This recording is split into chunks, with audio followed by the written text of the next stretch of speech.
Ngayon ang ating i-recap ay isang action horror movie na pinamagatang Arcadian. Ngunit bago ang lahat, please subscribe and click the notification bell upang ma-notify kayo sa aking mga paparating na uploads. Sa pambungad na eksena, makikita si Paul na nasa bayan, na naghahanap ng mga bagay na kailangan niya. Biglang tumunog ang mga emergency alarm, kaya dali-dali siyang umalis at tumakbo sa bayan, umiiwas sa mga lugar kung saan may malalakas na ingay at pagsabog. Ang bayan ay napuno ng maitim na usok. Naabot ni Paul ang isang walang laman na bahay sa gilid ng bayan, kung saan muli niyang nakasama ang kanyang mga anak. Ngayon ay kailangan niyang alagaan sila mag-isa. Lumipas ang 15 taon, at ang mga anak ni Paul ay malalakas ng binata. Nakatira pa rin sila sa iisang bahay. Sa araw, lumalabas sila para maghanap ng mga kailangan nila, ngunit sa gabi, sinisigurado nilang hindi sila nakikita. Nang magsimulang magdilim, siniguro ni Joseph na natatakpan ang mga bintana, at tinawag ang kanilang aso na si Rocco sa loob. Ngunit si Paul ay nanatili sa labas na naghihintay, at nang makita niya si Thomas, pinagalitan niya ito dahil hindi siya umuwi ng mas maaga. Sinabi ni Thomas na nahuli siya dahil tinutulungan niya ang kanilang mga kapitbahay, ang pamilyang Rose, na nagmamay-ari ng isang farm. Pagkatapos ay tinitingnan ni Paul, Thomas at Joseph, na nakalock ang lahat ng pinto at bintana bago sila kumain ng hapunan. Sa hapagkainan, muling sinabihan ni Paul si Thomas, at nagbabala sa kanya na kung uuwi ito ulit ng bahay na gabi na, hindi na siya papayagan na lumabas. Nang marinig ito, tinukso ni Joseph si Thomas tungkol dito, na humantong sa isang away sa pagitan nila. Gayunpaman, mabilis na pinutol ni Paul ang laban, at pinaalalahanan sila na dapat silang kumilos na parang mga nasa hustong gulang. Pagkatapos nilang kumain, pinapanood ni Paul ang kanyang mga anak na naglalaro ng chess. Bigla niyang napansin na kakaiba ang kilos ng aso nilang si Rocco, nangungulit at umuungol sa sahig. Nang makita ito, naisip ni Paul na ito ay isang masamang senyales, kaya siya at ang kanyang anak na si Thomas ay pumunta upang suriin ang ibabang antas ng bahay. Natatakot sila dahil may malakas na ingay sa pinto, na parang sinusubukang pumasok ng ilang halimaw. Tinutulak nila ang pinto para hindi makapasok ang mga ito sa loob. Pagkatapos ng maraming ingay at pagyanig ng pinto, tuluyang umalis ang mga halimaw. Masama ang loob ni Thomas kay Joseph dahil hindi siya tumulong. Gayunpaman, ipinaliwanag ni Joseph na nagtutuon siya ng pansin upang mas maunawaan ang sitwasyon. Napansin niyang may 3 pagtatangka, ang una ay tumagal ng 10 segundo, ang pangalawa ay 20 segundo, at ang pangatlo ay 1 segundo lamang. Iniisip ni Joseph na ang una ay isang pagsubok, ang pangalawa ay isang tunay na pagsisikap na makapasok, at ang pangatlo ay isang bigong makapasok. Kinabukasan, tumingin sila sa pinto at nakitang puno ito ng mga gasgas. Ang pinto ay hindi kasing lakas ng dati, kaya lumabas si Paul at ang kanyang mga anak, upang humanap ng kahoy para palakasin ang pinto. Kinukuha nila lahat ng nahanap nila pauwi. Habang pinuputol ni Thomas ang kahoy, pumunta si Paul para tingnan kung ano ang ginagawa ni Joseph sa barn. Matapos siyang hikayatin ni Paul na magsalita, ipinagtapat ni Joseph na nagtatrabaho siya sa paggawa ng kotse. Gusto niyang gawin ito dahil sawa na siya sa pakiramdam na nakulong at takot, ngunit hindi niya nagawang paganahin ang sasakyan. Nagulat ngunit ipinagmamalaki ni Paul ang pagtatangka ni Joseph, kaya tiningnan niya ang kotse at inayos ang ilang bagay, na nagpasimulang gumana ang kotse. Dahil natutuwa ito, nagpa siya si Paul na isama ang kanyang mga anak na bumiyahe, upang ipakita sa kanila kung paano paandarin ang kotse. Pagkatapos ng 1 oras sa labas, umuwi na sila. Sinabi ni Paul sa kanila na ang mga bintana ng kanilang bahay ay hindi sapat na matibay, at kailangang patibayin. Hiniling niya sa kanyang mga anak na pumunta sa ilog, upang maghanap ng mga bagay na magagamit para mapatibay ang mga bintana. Nagalit si Thomas dahil bibisita sana siya sa farm, ngunit iginiit ni Paul na mas apurahin ang mga bintana. Nagmaneho ang magkapatid sa ilog, at habang nasa daan, nagreklamo si Thomas na pinaalis siya ni Paul para lang bantayan si Joseph. Kaya sinabi sa kanya ni Joseph na hindi siya kailangang alagaan. Nang dumaan sila sa farm, bumaba si Thomas sa kotse, at sinabihan si Joseph na bumalik para sa kanya mamaya. Balik sa bahay, sinisikap ni Paul na patibayin ang pinto, at pagkatapos ay nagpahinga ng mag-isa, malapit sa isang falls. Habang naroon siya, napansin niya ang isang maitim at nakakatakot na butas sa mga bato. Sa kabilang banda, pumunta si Joseph sa ilog at tinitiyak na nakakabit siya sa kotse para sa kaligtasan, bago siya bumaba sa isang luma at hindi nagamit na barko, upang maghanap ng mga kapaki-pakinabang na bagay. Sa loob ng barko, nakakita siya ng isang larawan mula sa isang adult magazine sa isang locker, na ikinagulat niya at napahinto siya saglit. Habang naghahanap siya, natatakot siya ng maraming insekto ang lumabas sa tambak ng basura.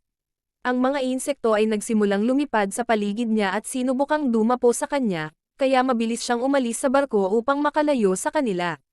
Samantala, si Thomas ay tumutulong sa farm, ngunit higit sa lahat ay naroon siya upang makita si Charlotte, ang anak ng magsasaka. Pareho nilang gusto ang isa't isa. Naglalakad sila sa bukid, at ipinakita sa kanya ni Charlotte ang isang lubid na nakatali sa isang puno.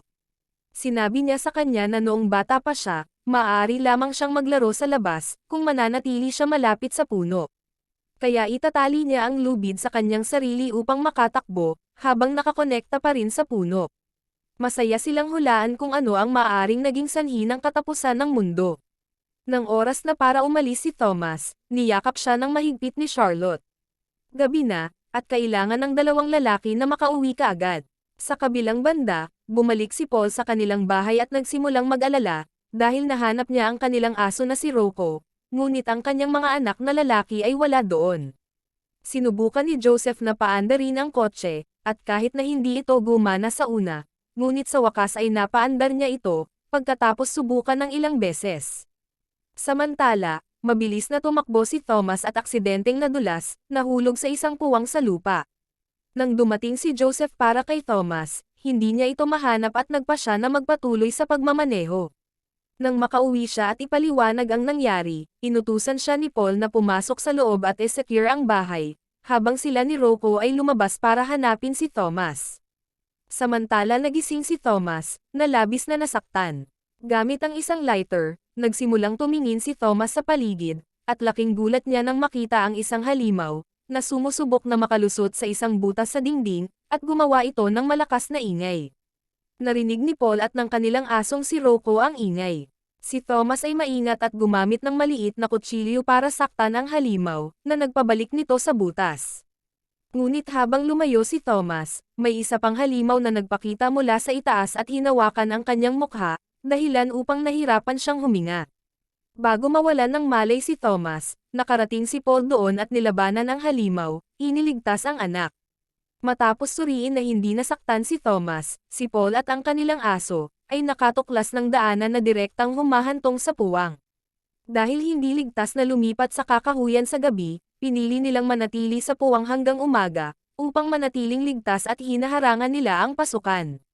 Narinig nila ang mga halimaw na papalapit sa butas, kaya naghanda sila ng isang pasabog para sa proteksyon, ngunit pagkatapos ay nagsimulang manginig ang lupa. Lumalabas na ang mga halimaw ay nagsimulang gumalaw sa ilalim ng lupa, at hinarangan nila ang daan palabas ng puwang, sa pamamagitan ng pagtatambak ng dumi sa labasan. Habang ang kanilang aso na si Rocco ay patuloy na tumatahol at patuloy na nanginginig ang lupa, hiniling ni Paul sa kanyang anak at sa aso na lumayo. Pagkatapos ay naglagay siya ng paputok sa siwang na nabuo sa lupa. Nang subukan ng mga halimaw na lumabas, si Paul ay nagpasimula ng isang maliit na putok, na sa kasamaang palad ay nakaapekto rin sa kanya. Samantala, pabalik sa kanilang bahay, nakarinig si Joseph ng maraming ingay, at nagsimulang mag-isip kung ano ang susunod na gagawin. Kaya ilang sandali matapos magtali ng lubid sa kanyang upuan sa harap ng pinto, nagkunwaring tulog si Joseph. Isang halimaw ang sumubok na pumasok sa pamamagitan ng pagpapalaki ng butas sa pinto, at pag-abot ng mahabang kuko upang makita kung talagang natutulog si Joseph. Nang hindi gumalaw si Joseph, pumasok ang halimaw, ngunit pagkatapos ay ipinakita ni Joseph na nagpapanggap lang siya, at hinila ang lubid. Dahil dito, nahulog ang isang hawla mula sa itaas, at nabitag ang halimaw. Ngayon ay maganda ang pakiramdam ni Joseph tungkol sa panlilinlang sa halimaw, tinakpan ng tela ang hawla, at pagkatapos ay natulog siya. Kinabukasan, nag-aalala siya dahil hindi pa bumabalik sina Paul at Thomas, kaya pinalabas niya ang kotse para hanapin sila. Samantala, inalis na ni Thomas ang dumi na nakaharang sa daan palabas, at tinulungan ang kanyang ama na lubhang nasaktan, para makaalis. Ang kanilang aso na si Rocco, ay lumabas din at sinundan ang tunog ng sasakyan upang hanapin si Joseph, at ihatid siya pabalik sa kinaroroonan ni Paul at Thomas. Mabilis na nagtulungan ang magkapatid na ilipat si Paul sa kotse, at pagkatapos ay sa kanyang kama sa bahay. Habang pinag-uusapan nila ang susunod na gagawin, nakita ni Thomas ang hawla sa unang pagkakataon, at tiningnan ang ilalim ng tela. Mabilis itong tinakpan ni Joseph, at sinabi kay Thomas na ang mga halimaw ay nasasaktan ng liwanag. Pagkatapos nito, inalagaan nila si Paul sa pamamagitan ng paglalagay ng mga benda sa kanyang mga sugat. Kasabay nito, ibinahagi ni Joseph ang kanyang mga obserbasyon, na ang halimaw ay tumagal lamang ng 8 segundo upang makapasok sa silid noong nakaraang gabi, na mas mabilis kaysa dati. Naniniwala rin siya na may isa pang halimaw, na umalis sa eksena. Naramdaman ni Joseph na masyadong mabilis na nagbabago ang mga halimaw sa kanilang pag-uugali, at naramdaman niyang may mali. Iminungkahi ni Thomas na ang mga halimaw ay matalino at maaaring naghihiganti, dahil pinatay nila ni Paul ang marami sa kanila sa kuweba. Sa tingin niya ay maaaring ito ang mangyari, lalo na't binanggit ni Charlotte na ang mga halimaw ay hindi karaniwang pumupunta sa bukid. Gayunpaman, hindi sumang-ayon si Joseph at naniniwala na ang ama lamang ang pumatay sa mga halimaw, hindi kasama si Thomas. Dahil dito, gustong ipakita ni Thomas habang pinapatay ang halimaw, na nakulong sa hawla. Ngunit ayaw ni Joseph ang gustong gawin ni Thomas, dahil umaasa siyang matuto kung paano labanan ang mga halimaw. Habang pinag-aawayan nila ito, nakatakas ang halimaw at nagtago sa ilalim ng kama. Nang tumingin ang halimaw mula sa ilalim ng kama, si Rocco ay tumahol dito, na naging sanhi ng halimaw para maghandang lumaban. Mabilis na kumilos si Joseph upang maipit ang halimaw, at pagkatapos ay pinutol ni Thomas ang ulo nito. Sa kabila ng nangyari, curious pa rin si Joseph sa halimaw, kaya dinala niya ang katawan nito sa barn para suriin pa ito, kasama si Rocco. Kahit na sinubukan ni Joseph na matuto ng higit pa sa pamamagitan ng paghiwa sa katawan ng halimaw, wala siyang nalaman na bago. Pagkatapos nito, iminungkahi ni Thomas na dapat nilang dalhin ang kanilang nasugatan na ama sa farm ni na Charlotte dahil ito ay isang mas magandang lugar at mayroon silang gamot doon. Hindi naniwala si Joseph na tutulungan sila ng pamilya ni Charlotte, ngunit iginiit ni Thomas na dalhin doon ang kanilang ama. Isinakay nila si Paul sa kotse at pumunta sa bukid. Pagdating nila doon, kinumpirma ng mga magulang ni Charlotte ang mga pagdududa ni Joseph, sa pagsasabing wala silang sapat na gamot na maibabahagi, at hindi nila kayang pangalagaan ang isang taong lubhang nasaktan. Hindi sumang-ayon si Charlotte sa kanyang mga magulang at sinubukang makipagtalo, ngunit hindi sila nakinig sa kanya. Gayunpaman, sinabi ng mga magulang ni Charlotte na si Thomas ay maaaring manatili sa kanila. Mabilis na umalis si Joseph, at nang sundan siya ni Thomas, nagsimula silang mag-away. Inakusahan ni Joseph si Thomas na siya ang dahilan, kung bakit malapit nang mamatay ang kanilang ama. Nagalit si Thomas kaya pinatumba niya si Joseph at sinimulan siyang sakalin, ngunit pinigilan niya ang kanyang sarili. Pagkatapos noon, sumakay si Joseph sa kotse at nagmaneho kasama ang kanilang ama, iniwan si Thomas upang manatili sa pamilya ni Charlotte sa farm. Pagkatapos ng lahat ng nangyari, binigyan ni Charlotte si Thomas ng napakasarap na pagkain, at hinayaan siyang makita ang ilan sa kanyang mga personal na bagay. Mayroon silang matamis na sandali na magkasama at naghalikan, ngunit pagkatapos ay pumasok ang ama ni Charlotte at pinaalis si Charlotte sa silid. Habang pauwi si Joseph, nakita niya na ang mga tupa ay natatakot at tumatakbo sa paligid, at may mga tambak na dumi sa buong lugar, na nangangahulugang ang mga halimaw ay gumagalaw sa ilalim ng lupa. Pagdating niya sa kanyang bahay, napansin niya ang isang bakas ng dumi sa tabi ng dingding, na ikinababahala niya na baka nasa ilalim mismo ng kanilang tahanan ang mga halimaw. Matapos alagaan ang kanyang ama, pumunta siya sa barn para kumuha ng iba't ibang bagay, dahil gusto niyang magkaroon ng bagong ideya. Sinimulan na rin niyang takpan ang lahat ng bintana para protektahan ang bahay. Habang naglalakad siya sa bahay, natapakan niya ang isang alpombra at bigla siyang nahulog dito, dahil may butas sa ilalim. Napagtanto niya na ang mga halimaw ay nakapasok sa bahay. Sa farm, nahuli ni Charlotte si Thomas na tumitingin sa kusina dahil nababalisa siya sa kanyang ama, at gustong kumuha ng gamot para sa kanya.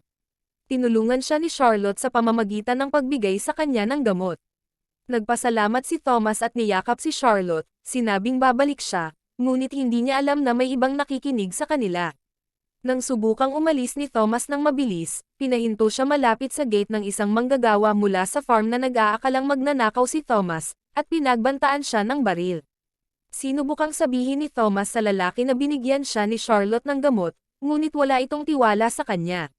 Nagsama-sama ang mga manggagawa sa farm at dinala si Thomas sa isang barn, kung saan tinali siya doon.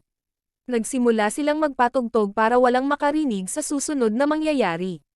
Nakahawak sila sa mga binti ni Thomas at barilin na sana ito sa isa sa mga trabahador, nang biglang bumukas ang lupa sa ilalim ng lalaki, at siya ay bumagsak, kung kaya ay hindi niya natamaan si Thomas. Habang ang ibang mga manggagawa ay pumunta upang tingnan kung ano ang nangyari sa kanya, isang halimaw ang lumabas sa butas ng lupa. Samantala, nagulat ang mga magulang ni Charlotte sa isang tunog sa kanilang bahay. Nagsindi ng kandila ang kanyang ama upang makita kung ano ang nangyayari, ngunit pagkatapos ay isang halimaw ang pumasok sa loob ng silid at nagsimulang salakayin sila. Nahulog ang kandila na nagdulot ng apoy.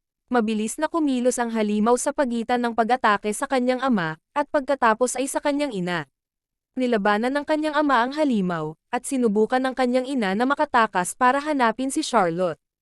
Gayunpaman, nahuli siya ng halimaw bago siya makalayo. Muli itong nagiba ng anyo at sumuka sa kanya, pagkatapos ay inatake siya. Si Charlotte ay nasa kanyang silid, at naririnig ang kakilakilabot na tunog ng kanyang mga magulang na sinasaktan ng halimaw. Matapos mawala ang nakakatakot na tunog, lumabas si Charlotte sa kanyang silid, at laking gulat niya nang makita ang dugo sa sahig. Sinundan niya ang dugo at nakita ang halimaw sa banyo, at nasa likod nito ang katawan ng kanyang ina. Samantala sa barn, sinubukan ng mga manggagawa na ipagtanggol ang kanilang sarili laban sa mga halimaw, ngunit natalo sila. Sunod-sunod silang pinatay, at kahit na ang mga nakatakas sa barn ay hinabol, dahil mas maraming halimaw pa ang dumating. Ang barn ay nagsimulang masunog, at nakawala si Thomas sa tali.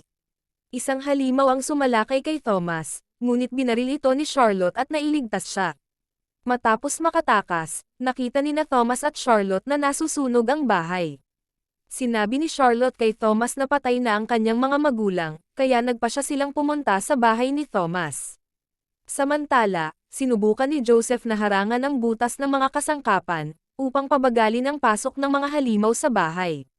Pagkatapos ay pinuntahan niya ang kanyang ama na wala pa ring malay, at nagpakita ng pagmamahal bago maghanda para ipagtanggol ang sarili. Biglang bumukas ang pinto, buti na lamang at sina Thomas at Charlotte ang pumasok. Sinabi ni Joseph na kailangan niya ang tulong ni Thomas. Nagsimula silang mag-usap, ngunit nag-ambala ng magising ang kanilang ama. Mabilis na uminom si Paul ng gamot, at hinikayat ang kanyang mga anak na ipagpatuloy ang pakikipaglaban.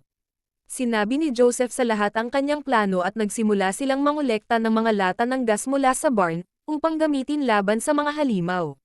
Nagdala rin sila ng lumang freezer sa bahay para sa kanilang plano. Sunod-sunod na ginawa ni Thomas at Charlotte na patibayin ang mga bintana, para protektahan ang kanilang mga sarili. Kasabay nito, si Joseph ay nagsalansa ng mga kasangkapan, at binuhusan ito ng gasolina. Naglagay din siya ng mga bagay na maaaring sumabog at isang sigarilyo na malapit ng masunog, sa ibabaw ng tambak. Biglang gumalaw ang mga kasangkapan na nakatakip sa butas, dahil may halimaw na sinusubukang makalusot, at isa pang halimaw ang bumaba mula sa itaas papunta sa silid kung nasaan si Paul. Isa pang halimaw ang lumabas sa butas at nang dumaan ito sa pinto, sinalakay ito ni Thomas mula sa likuran. Lumaban ang halimaw, ngunit mas lumaban si Thomas at pinatay ito sa pamamagitan ng pagsaksak nito sa ulo. Pagkatapos, sinubukan ng ikatlong halimaw na salakayin si Charlotte, ngunit mabilis niya itong nabaril. Pagkatapos nito, bumalik sina Thomas at Charlotte upang tulungan si Joseph, at sinimulan nilang ilipat ang freezer. Ngunit nagulat sila nang nakita nilang nakatayo si Paul na duguan, dahil nakipaglaban siya sa halimaw na pumasok sa kanyang silid. Kinuha ni Paul ang baril mula kay Charlotte at nagsimulang bumaril sa sahig, upang subukang tamaan ang mga halimaw na nasa ibaba nila. Gayunpaman, mayroong maraming mga halimaw at nagpakita sila sa pasilyo, mabilis na lumapit kay Paul. Lumaban si Paul sa pamamagitan ng pagsipa sa isa sa kanila, na nagpayanig sa sahig, kung kaya ay marami sa mga halimaw ang nahulog dito. Ang ilan sa mga halimaw ay hindi nahulog at isang banta pa rin, ngunit nagtulungan sina Joseph, Thomas at Charlotte, upang talunin sila bago nila maatake si Paul. Masaya si Paul na makita kung gaano kahusay ang pagtatrabaho nilang tatlo, bilang isang team. Pagkaraan, pumasok sa freezer sina Joseph, Thomas, Charlotte, at ang aso na si Rocco para magtago. Nagpasya si Paul na wag sumama sa kanila, sa halip ay isinara ang pinto ng freezer mula sa labas. Habang nagtatago ang grupo sa freezer, naalala ni Paul ang isang pagkakataon na inaliw niya ang kanyang mga anak, at tiniyak sa kanila na magiging maayos ang lahat. Biglang sumugod ang isang grupo ng mga nakakatakot na halimaw. Pinanatiling abala sila ni Paul, kaya hindi nila napansin ang iba. Samantala, isang salansan ng mga kasangkapan ang sumabog, na nagpabagsak sa bahay at nagsimulang masunog. Ang freezer kung saan nagtago ang mga kabataan, ay nagsimulang yumanig at nagpapatuloy ito ng ilang minuto. Nang huminto ito sa paggalaw, lumabas ang mga kabataan at sinimulang hanapin si Paul, mula sa mga sirang piraso ng bahay. Ngunit pagkatapos, isa sa mga halimaw ang biglang lumabas. Lahat sila ay tumakbo papunta sa kanilang sasakyan at nagmaneho, at hinabol sila ng nagniningas na halimaw. Sinubukan ni Charlotte na barilin ito, ngunit hindi ito gumana. Ngunit nang makalapit ang halimaw, hinampas niya ito ng kanyang baril, at nagkapira-piraso ito. Pagkatapos magmaneho ng ilang milya, huminto ang grupo at tiningnan ang mga bituin. Bagong karanasan ito para sa kanila, dahil palagi silang nasa loob ng bahay kapag gabi na. Kinabukasan, bumalik sila sa dati nilang bahay. Napagtanto nila na hindi nila nais na muling itayo ito. Kinolekta nila ang anumang kapaki-pakinabang na bagay na mahahanap nila, at pagkatapos ay nagkaroon ng libing para sa mga taong pinapahalagahan nila na namatay. Pagkatapos, ang tatlo at si Rocco ay bumalik sa kotse at nagmaneho, umaasa na makahanap ng isang bagong lugar na matatawag na kanilang bahay sa bukid. At dito nagtapos ang kwento. Hanggang sa muli, maraming salamat sa panonood.